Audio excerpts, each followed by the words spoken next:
Hey guys, my name is Nina. I am your host for this channel, The Nina Project. Please like and share and subscribe. If you get any value, comment below the video and also let me know what other topics you want me to talk about. Today we're going to talk about a very lost art in the history, and that's the art of storytelling. There are a lot of people in the history that the art of storytelling and how they were able to connect with their audience through stories that led them to huge successes, from conquerors in the world through politicians.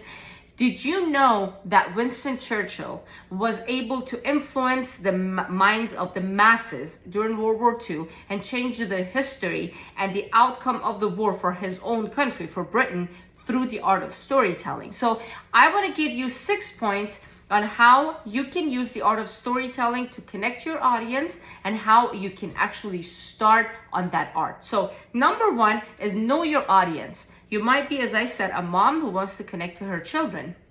You might be a professional and you want to connect to other professionals. You might be a businessman and you want to connect to your employees. You might be a recruiter. So whatever you do, just know your audience because you have to relate to them. That's number 1, the relatability. So if you know your audience, then you can relate to them. Sometimes we get stuck in this, okay, this is my story and this is how I'm going to say it. But if your goal is to connect your audience, number 1 is to get to know them. Are they students? Are they your children?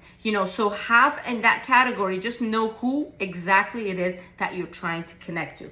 Number 2 is your voice. Believe it or not, your voice has a lot to do with whether people are gonna connect to you and follow with your story or with your video or not. So undulate your voice, up and down. There are parts of the story that are more important, so make sure your voice is a little bit louder. There are parts of it that are, you want to get their attention, so you lower your voice. So make sure that you have those undulations so people will want to listen more to what you have to say. Number 3 is have parts in your story that's going to pique their interest and make them think. Right? Some people use this tactic and just make people laugh, right? They use humor.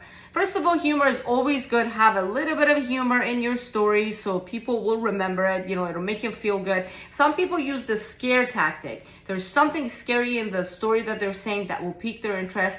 It could be a value that you're giving them. It could be a very exciting event that has happened, or it could be something that specifically relates to them. So have those points and make sure that you have things that will pique their interest, because if you do that and you make them think, they will remember you. That's the person who made me think about this. I had never thought about that. And bring stories of other people. You can always borrow stories from other people and add it to your story, so that will make it more interesting if you're new to the art of storytelling. Did you know that Elon Musk is known to be one of the best storytellers? If you Google him, any video that comes up from him, you can see how easily, how fluently, and how beautifully he connects to you by telling his story. Maybe it's 2 minutes, maybe it's 5 minutes, but he can relate to you and he can connect to you where he started from, why he's doing what he's doing, where he's going, and his vision. He tells you what he wants to do in the future through the stories, right? Through the art of being able to connect to you, right? So I'm just giving you these examples so you know it's not only people that we don't know. A lot of people that we know, they have just connected to people. Think about Alexander the Great. The vision that he had to conquer the world. Think about Cyrus the Great. The vision that he had, and he actually accomplished it, to conquer the world. It was through telling stories to people, where they're gonna go, where they are, where they're gonna go, how things are going to be for them in the future, right? And number 5 is have a point to your story. Just know why you're telling that story. It might be to educate people. You might want to build a culture. By the way, the best way to build a culture is through storytelling, telling people stories, okay? So you just have to know why you're telling that story. It might be to connect with someone. It might be to make someone scared, to make them think, to, again, educate them. But you have to know why you are telling that story. Otherwise, you're just talking for the sake of talking, right?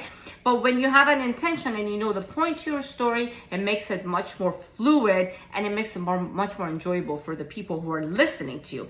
And number 6, end on a positive note. right? Just when you're telling a story at the end, because they're going to remember, people, your audience will remember, right? Think about the last time that somebody told you a story about their life, about their business, about their neighbor.